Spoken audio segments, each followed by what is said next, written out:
And so I hear every day, oh, I'm not a numbers person. You don't particularly have to be a numbers person because the systems do it for you.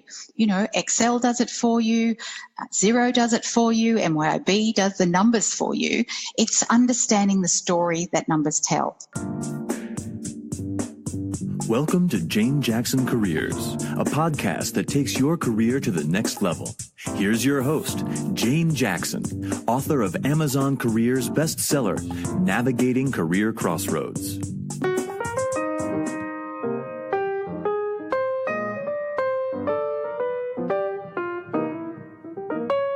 Well, hello and welcome back to your career podcast. I'm really in a good mood today because I've had a fabulous few weeks. I tootled off to Hong Kong for a week to see my brother who was visiting from America and also to visit all of my old school friends because I grew up in Hong Kong and I can't tell you how good it is to take a little bit of time off just to chill and relax and be mindful of how very, very special family and friends are and how important they are in my life and, of course, in your life too. So I hope you're being mindful about the very, very special people in your life. Now, today, I have a very special lady called Ingrid Thompson who is joining me. She has had some amazing career transitions from hospitality to manufacturing to airlines to insurance before then transitioning into becoming a business owner.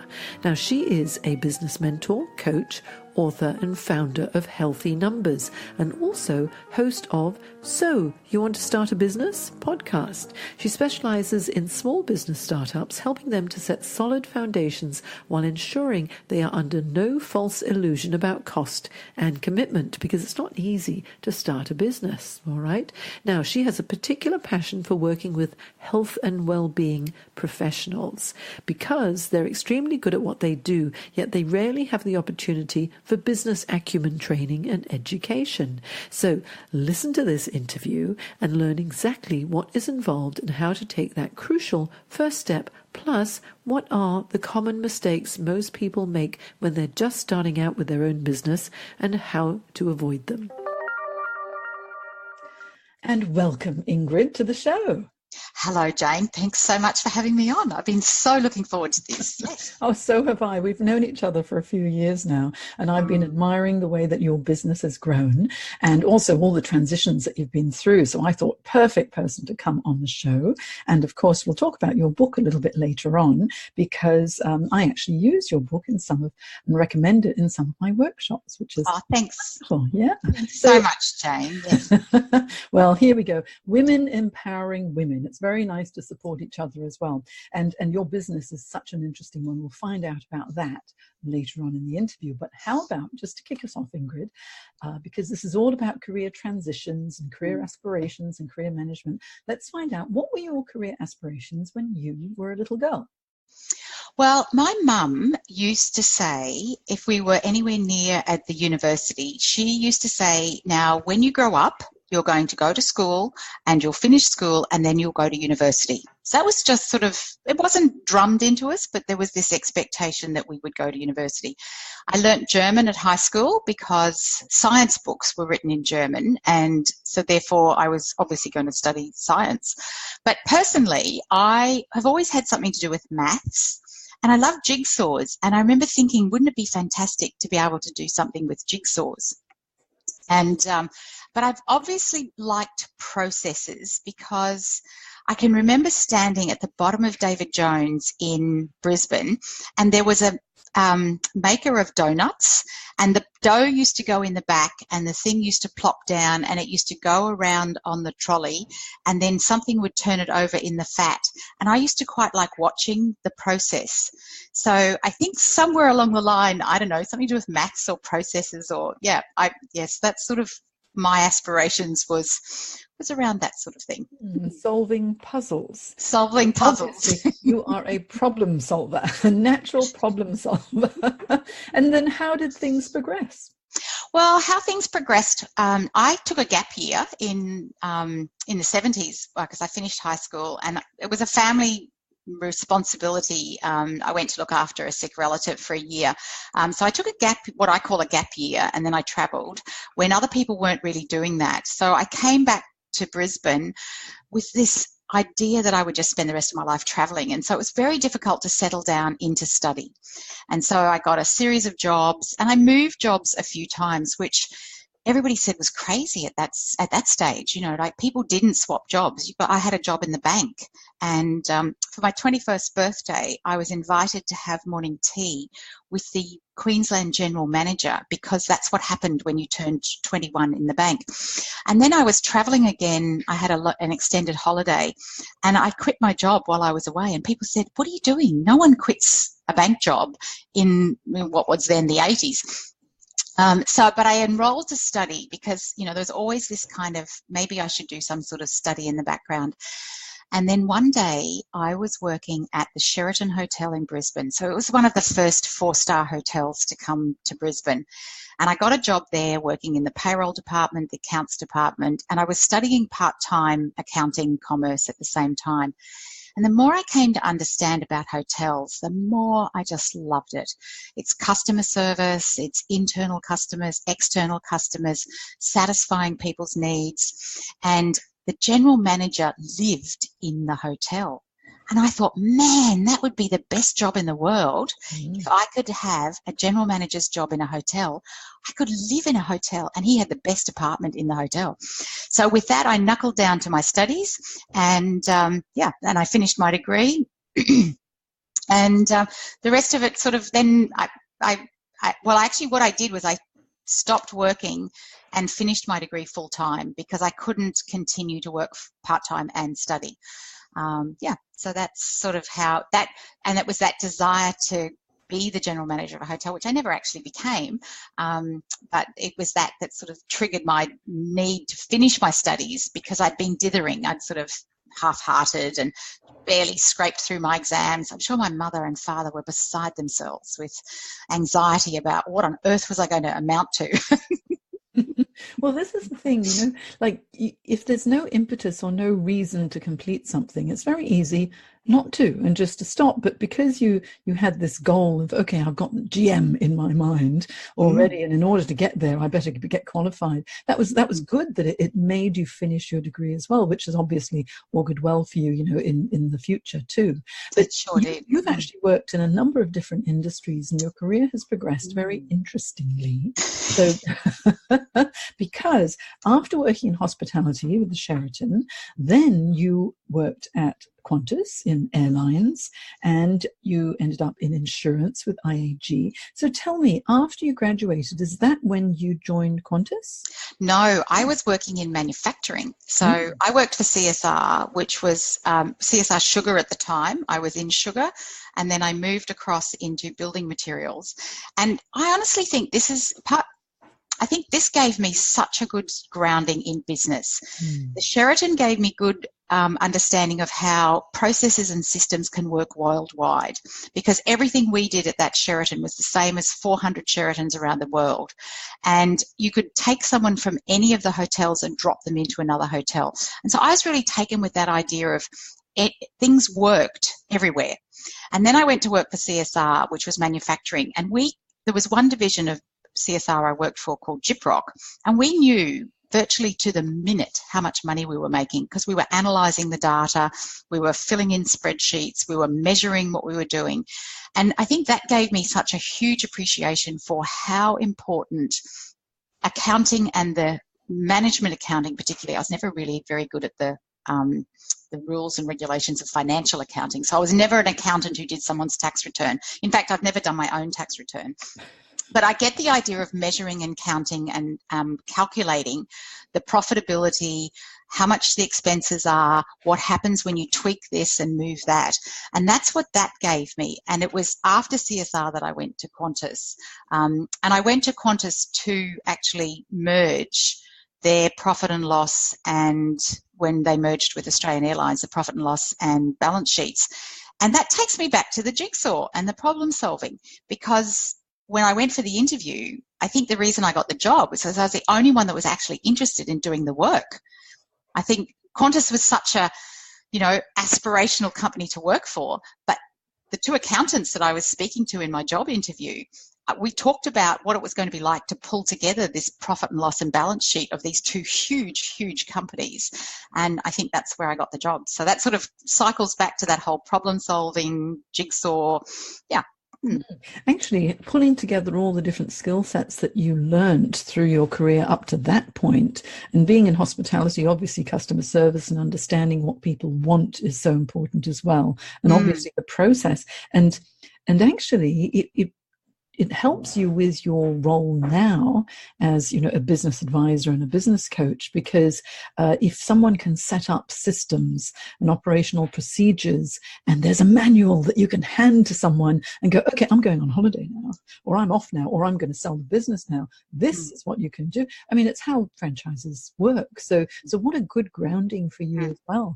And then helping through transformation and change at Qantas. And I've actually done some work, a fair bit of work at Qantas, because they've gone through so much change, especially the past 10 years. It's having someone like you who can actually manage the numbers as well is so important, because at the end of the day, that's why businesses are in business. It's to turn a profit as well as to provide a very good service. Yes. Now tell me, what happened between Qantas and then transitioning into insurance at IAG? Well, Qantas was going through some changes, and they gave the opportunity for people to leave the business. So I put my hand up, and they all went, "Really? I thought you loved us." And I said, "Yeah, I do. But, you know, if you're going to kick some people out, then you can kick me out." And this is really funny, because, well, it's not funny, but they rang me. I can remember I was standing in an office, and my manager rang me, and he said, "Ingrid, you're going to finish work on whatever date it was." And I said, "What do you mean?" And they said, "Well, you put your hand up and you're going." And that's how I was told. And I can remember just chilling to the bone, because I hadn't really prepared for it. You know, I knew it was possible, it was potential. The manager had said that, you know, 1 in 3 people was going to go, or 1 in 4 people were going to go. And I put my hand up thinking, well, I'll be fine. But I never really thought it would happen, or I sort of thought it would happen, but I wasn't sure if it would. And then I was just said, okay, bye, you know, you're finishing on this date. So, yeah, that's how I got out of Qantas. And I wasn't really sure what to do. Yeah, I hadn't really thought it through in terms of what it was I going to do. So it was in 2000, it was before 9/11, and I enrolled at university to study my master's in coaching psychology. So that sort of took up some of my time, but I knew I was going to have to find work at some stage. And interestingly, through the outplacement that I had, because I had an outplacement service as part of my redundancy, because I was in a senior role at Qantas, I met a woman who rang me one day, and she said, "Ingrid, I'm about to quit my job, and they are going to be so cross with me. But if I put you forward as my replacement, it might actually smooth out things. And I think you'd be great at this job." So she did, and that's how I got into insurance. And it was a fantastic role. It was really, really fabulous. So I was very fortunate. Yeah. It's interesting how opportunities present themselves, because so often, you know, when there's a redundancy, even though you put your hand up for a voluntary redundancy, because you didn't know there was a time frame to it, when it actually came, it wasn't your choice of timing. And that's probably why you felt chilled to the bone. And you know, as you know, I coach so many people through redundancies, and this is how they feel. It's like, it's fine if I want the change and it's my decision, that's okay. But when it's someone else's decision, you feel out of control, and we all don't like that feeling of being out of control. And then you think, oh, well, because I'm not prepared, what next? And thank goodness you're provided with career transition support, because that's so important for individuals to still feel valued, and there is life after that company as well. And how wonderful for Qantas to provide the support services, because that shows an organization really does care about their employees, whether they're employees or they're transitioning employees. It makes a huge difference, doesn't it? And it sure did. And so your network, Ingrid, your network was the one, and this is how I'd say 75 to 80% of my clients get their next role through their network, more so than job boards and recruiters and all of this. But your network put your hand up for a role, and you were the one.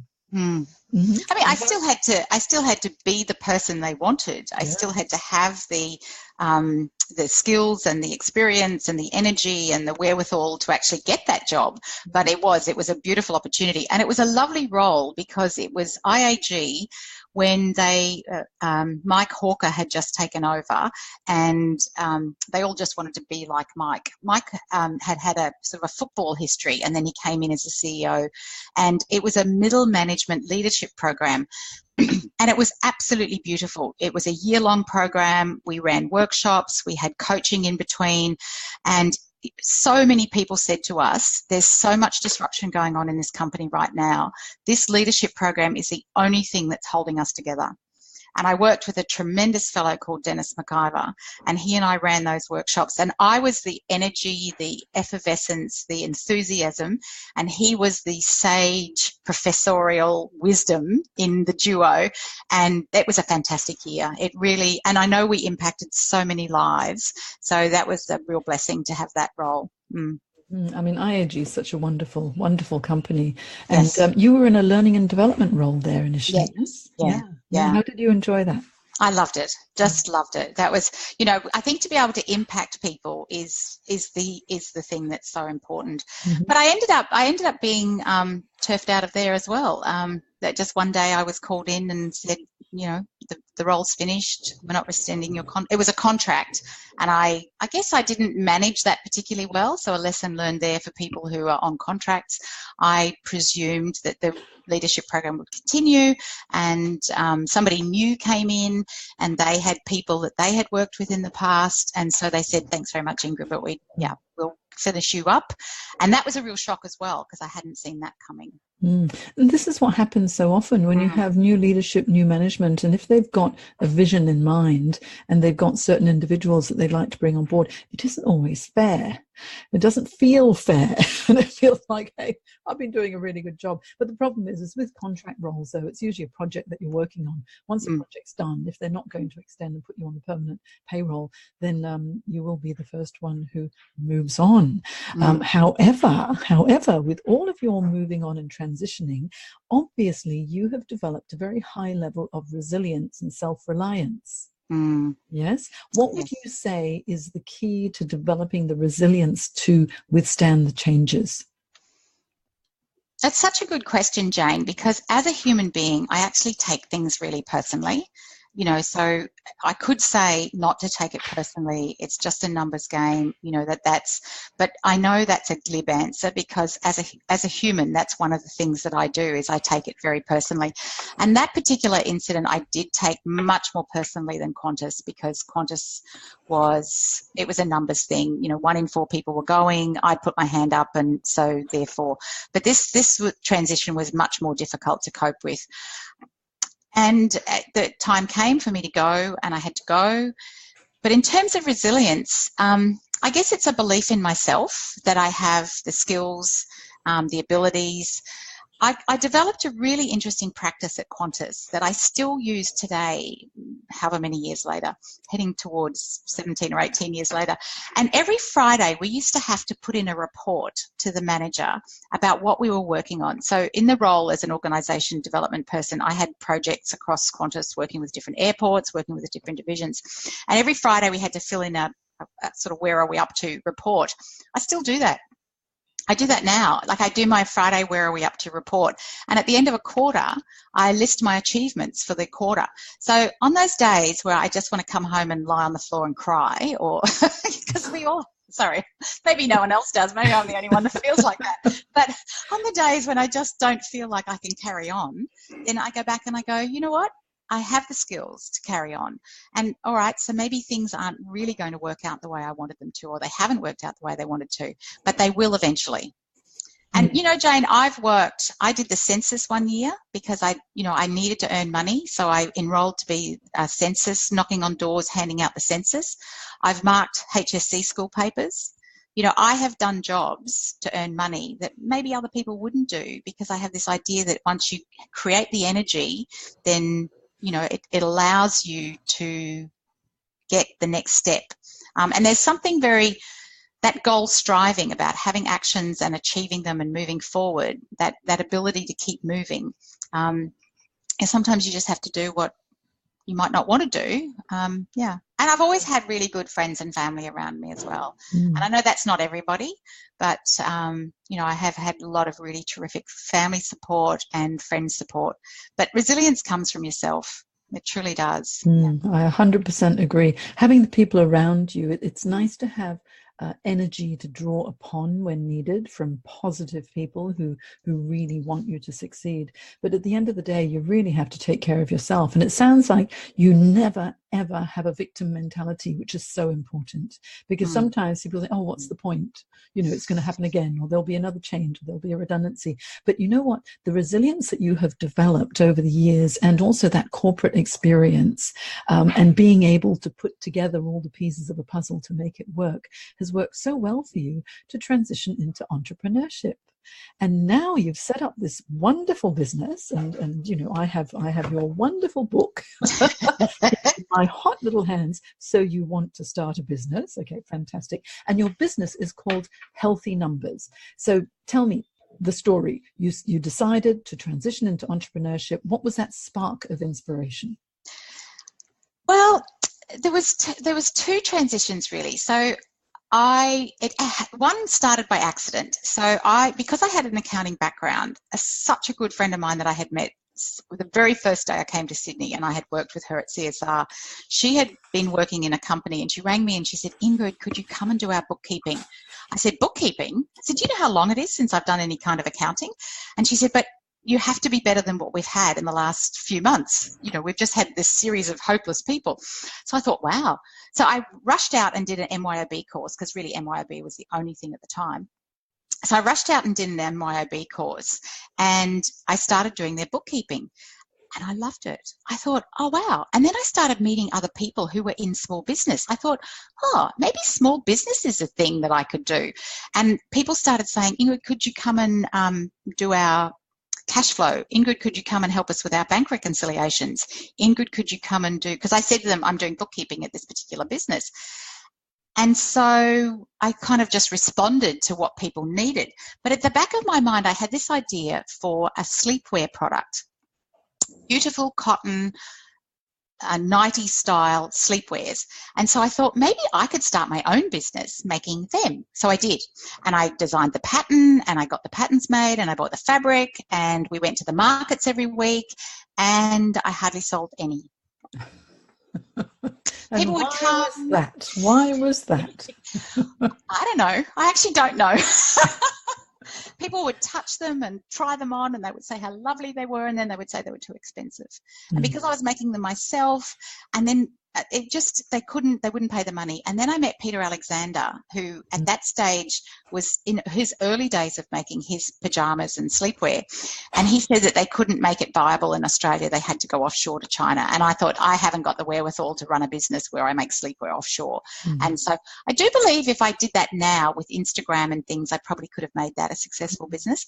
So I parked that business. I made a big decision, and I said, look, this business, and it was called ingridlouise.com, and there's still a website with pretty pictures on it, but I parked that. And that was a tough decision, Jane, and I know that sometimes people have a dream of doing something, and I just could see how this was a fabulous product, but sometimes you have to park that dream. Yeah, you know what's interesting is that a great idea, but the manufacturing costs onshore were just prohibitive, and so really it boiled down to price. Yes, it's interesting because I set up an online retail business as well a number of years ago, actually 6 years ago now, called A Passion for Pearls, and I was importing freshwater cultured pearls, and it was a lovely business because it was online, it ticked along, and I also did the markets, and it actually went really well because after a year I broke even. So after that it was just like ticking along nicely. But because coaching is my main passion, I found that it was very difficult to juggle two businesses well,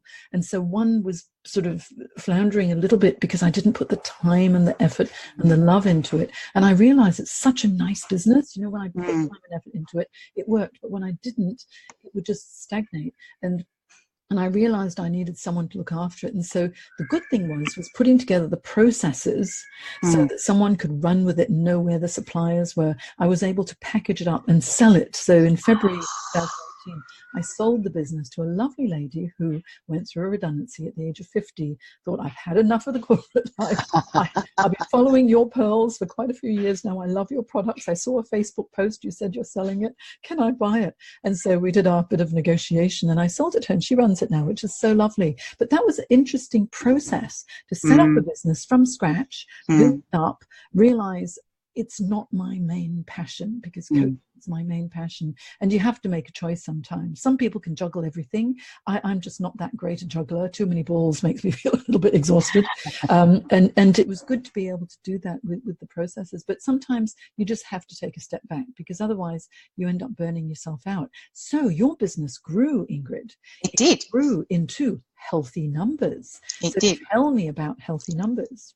So what we now do is I run it's more of an education business than a coaching business. So it's sort of training and education to help clarify and demystify those confusing elements of business finances. And I think that's one of the things that people find difficult to understand. You know, they don't have the confidence in the numbers. And so I hear every day, oh, I'm not a numbers person. You don't particularly have to be a numbers person, because the systems do it for you. You know, Excel does it for you, Xero does it for you, MYOB does the numbers for you. It's understanding the story that numbers tell. And so I have some very basic programs that I run about managing cash flow and understanding profit and loss, understanding break even and why that's important in the business. And these are the sorts of things that I talk to people about. That then, of course, leads to helping with products and systems and processes and systems and the other things that people need to get established, as you said, in your business, that then made it sellable. Not only makes it sellable, it means you can take a day off, it means you can get somebody in to help you. Because one of the things that happens for business owners, particularly in the early stages, is they feel like they have to do everything themselves. And there's a perfectionism and there's a control kind of thing going on. And it's really important to let some of those things go. But by setting up the systems and processes, then you know that if somebody follows that, it will be done exactly the way that you want it done and the way your customers expect. So it's not so much about what you want done, but it's what the customers and clients come to expect from your business. And it's that consistency of service that we want to keep providing to our customers and clients. Yeah, so the business grew because I responded to what people wanted, and then one day I decided that I just needed to find a niche, and so that's why I now choose to work with people who are getting started. But I do still have coaching clients who are a bit more established and that they need a bit more help with the numbers. But it's really about providing relief to people. Yeah, and you know, especially with your book, So You Want to Start a Business, okay, this is such a good book. It's a 7-step guide to create, start and grow your own business, which is wonderful. And on page, let me have a look, on page 103, you've got some really interesting information in here that helps people to think about what they need to consider when building a business as well. I'll just quickly go through a few of them, because this is what Ingrid recommends, you know. So first of all, you have to choose your business name. How are you going to trade? What are you going to trade under? Obviously, your digital home, your website is important. A business fact sheet is useful because people like to know exactly when did you start, how long have you been in business, okay? And then also the products and services that you provide. And too many businesses don't even sit down and think about that. And you need it as your basic business plan, don't you? You need a mission statement, your why. Biographies of the founder and all of the people. Like to know the real people behind the businesses, and there's nothing better than testimonials and so much more information in this, which is part of your branding that Ingrid recommends. So this is wonderful. You know what I'm going to do, Ingrid, is in my show notes in janejacksoncoach.com, I'll have all of your information for your website, your Twitter handle, link to purchase your book as well. But rather than wait until you go to the show notes, tell us, what is your website? My website is healthynumbers.com.au, and there's a ton of resources on there, and you can download you can listen to my podcast, which is the same name as the book, So You Want to Start a Business. You can download an extract from the book and read that. I've also started recording the book on my podcast, so if you actually prefer to listen instead of reading, and you can buy the book directly either online or buy the Kindle or go to your bookshop and ask them to. A lot of ums there for someone who does presentations. Unlike me to be so umming. Someone who doesn't want to sell. You don't want to do a hard sell. Let me do the hard Is that what sell. I'm doing? Is it? But the Let thing me that's do it for you, Ingrid. there's a really good thing on the website that everybody could use to help them if they are thinking about starting a business. There's actually a quiz with 11 questions, and you can answer the questions to give you an idea of whether you are in the mindset, to give you some idea about the sorts of things that you want to think about if you are getting started. And the quiz you can do right up to the last question without putting your name or your email address in. I give that as a real gift, because I know lots of people don't want to sign up for things. You can get right to the end, and it's only if you get to the end and you think you'd like to have more information from me that you can put your name and your email address in. But there's some really great resources on the website. And also, what's your Twitter handle? At Ingrid Louise. At Ingrid Louise. Okay. Yes. So I will be putting your website details, your book details, and your Twitter handle so people can follow you on Twitter in janejacksoncoach.com in my show notes for this episode, because I think this is such a valuable episode, because what you do is you give people an option. So it's all well and good, progressing in your career, but at some stage, many people tinker with the idea of your own business. And so if you want to start your own business, and certainly when it comes to the financial side, Ingrid's very strong with that. So I recommend you having a look at her book as well. I've just had a thought, Ingrid, while we're chatting, is that because I do, going into entrepreneurship, the foundations workshops as well, combining your financial know-how and my marketing capability, that would be a powerful workshop, wouldn't it? Because I don't claim to be an expert on marketing. I understand the basics, but that would be a great workshop. I never claim to be an expert when it comes to finances, because I have my tax accountant, my bookkeeper, and I use Xero. So they're lifesavers. It's fantastic. And I really don't like it, but you need to. And so I think we could be a powerful combination. I think we are a powerful combination. Well, there you go. Thank you so much for your time, Ingrid. It's been such a pleasure talking to you. And also, Ingrid has her podcast, So You Want to Start a Business. So I recommend you tootle over to iTunes and have a look there, as well as your career podcast. That's right. Okay, so combine the two podcasts together. Oh my goodness, powerhouse combination. Powerhouse indeed. Thank you so much, Ingrid. Thanks, Jane.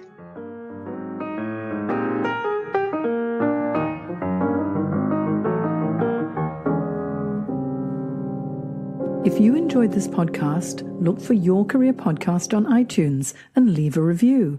And for all the career management support you need to create your dream career, visit janejacksoncoach.com and join my Careers Academy for live career webinars, group coaching, one-on-one coaching support, as well as my online career development courses.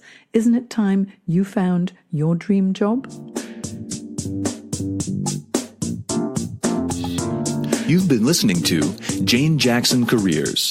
Sign up to receive regular career advice at janejacksoncoach.com.